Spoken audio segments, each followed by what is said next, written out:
Hi everybody, welcome back to my channel. It's me, JEM Holographic, the 80s icon of drag, and today I actually have a follow-up video from a previous unboxing that I did, showing off, in my opinion, arguably the dirtiest doll unboxing on YouTube. Now, if you remember in that video, there was a really dingy Starcap Jem. On the top here, we have Ooh, she's rough.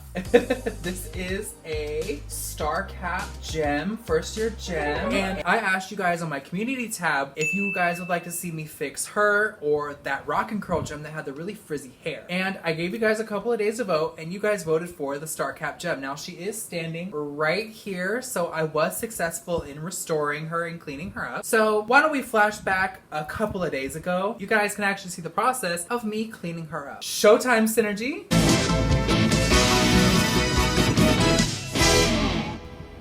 Alright guys, before we get into the restoration, I just wanted to say that I am recording this on my birthday. So thank you to everybody who has wished me a happy birthday on my socials and here on YouTube. It really does mean the world to me that you guys would think of me on my special day. And I would like to thank a couple of people who graciously tipped me on Venmo. Thank you to Joe and Rob. Thank you so much. Your tips are greatly appreciated. Again, as always, if you guys would like to give me a tip, if you find it in your heart to give a drag queen a tip on her birthday, my Venmo will be right here and also in the description. All right, you guys, to start off, you can see how dirty she is. The first thing that we have to do is actually cut the old elastic that's inside her body, because if you guys saw in that last video, she was very loose. And the first step, because it's going to be way easier to work with her in two halves, is if we cut that old elastic. It's really easy to cut this if you have some small scissors. Now, I think these came in like a grooming kit, but I specifically use them for crafts and restorations. I'm just cutting the little loop that goes around that post inside her upper body, and I'm just using some tweezers to take that out, just because it's going to be a lot easier to restring her if we don't have any of that old elastic inside. We're just going to put her lower body to the side and focus on her upper body for now. I'm just taking out that old hairband and combing out that braid. Her hair really wasn't that dirty,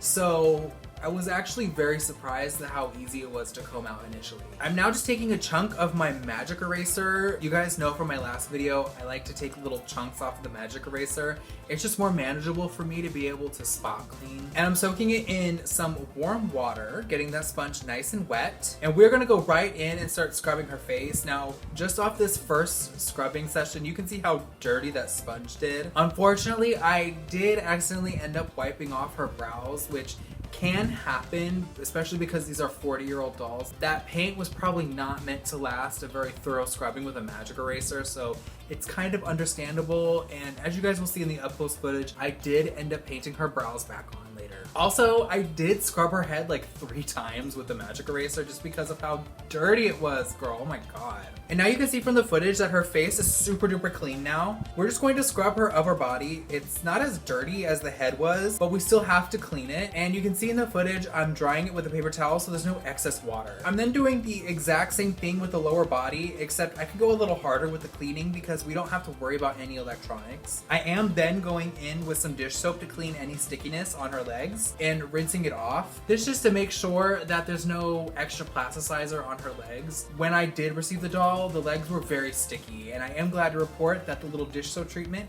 did help remove the stickiness from the legs. I'm then going to let that lower body dry. We're back with her upper body, and I have to wash her hair now. So I have her wrapped in plastic wrap, and this is just to protect the electronics inside of her upper torso. If you've seen my last restoration video, I'm essentially washing the hair the same exact way. Just going in with some water, dish soap, rinsing it off, and I actually did repeat it again twice just because her hair was so dirty.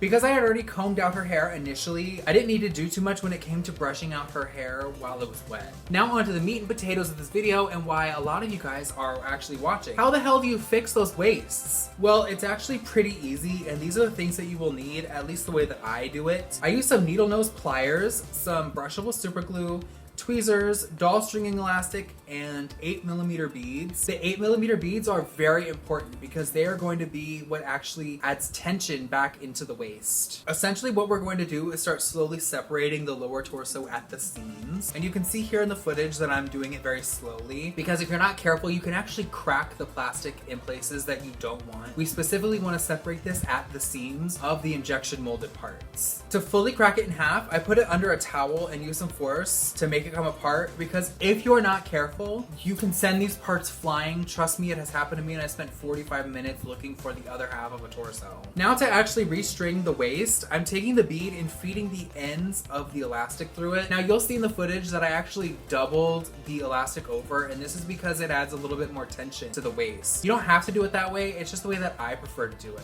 And I'm making sure that the bead falls in the center of the elastic. And now we can actually reassemble her lower body. I'm putting the legs back into place, and this little compartment here is where the bead is going to sit. We're gonna be gluing the body back together, putting the glue on the seams. Now you wanna be very careful because you don't wanna go overboard with the glue because one, it'll take a while to dry, and then two, you'll have to do a lot of cleanup work when it comes to actually cleaning up the excess glue, which nobody wants to do. So don't go too overboard with the glue. I have found that you don't need to use a ton of glue to put these back together. After you put it on the seams, you're gonna just wanna press the lower body back together. And I press it down for at least 30 seconds, but you can put a clamp on it or something if you wanna do it for longer. But I find that 30 seconds creates a good amount of time for contact. And then you just want to let the glue sit for 15 minutes and fully cure. Now to actually restring the body, I'm taking the loop end of the elastic and putting it on the same side of the upper body. That means that if your loop end is on the left side, you'll want to feed it in through the left side of the body. This is very important. Otherwise, it's not going to string properly. I'm using some tweezers just to pull the other end out of the other side. Once you have it restrung, you'll just want to tie the ends together tightly. For me, I typically do like 3 to 4 really tight knots in the waist. Now, you might be looking at this footage and say, well, Jem, it's still loose. But there is a trick with this method. You can actually adjust the tightness of the waist by actually turning the body to create tension. And as you can see in the footage, I'm just literally twisting her lower body until I get my desired amount of tension. And with that, guys, you can see how gorgeous she came out. I know that this was kind of like a really quick kind of video. That's because a lot of the points that I touched on in this video, I actually touched on in my last restoration video. And the main meat of this video is actually her waist, which if I just take the stand off here, you can see she's no longer loose and she's able to be posed. Now, when I mentioned the spinning of the waist, this is what I meant. If I turn it this way, you can see that it gets really loose. But if I turn it this way, it adds the tension back. It's tight again. That's actually how you can control the tightness of the waist, is however tight you want to turn the elastic. But I hope you guys found this video helpful. If you did, let me know in a comment down below. I'd love to hear your thoughts. If you have a different way of tightening the waist of your vintage Jem dolls, let me know. I'd love to hear them down below in the comments. And as always, if you'd like to tip a drag queen in need, my Venmo information will pop up right here. And don't forget to hit like, subscribe, and don't forget to hit that notification bell so you don't miss any one of my new uploads. And that is it from me, you guys. I hope you enjoyed the video. As always, be bold, be beautiful, be truly, truly outrageous, and I will see you in the next video. Bye!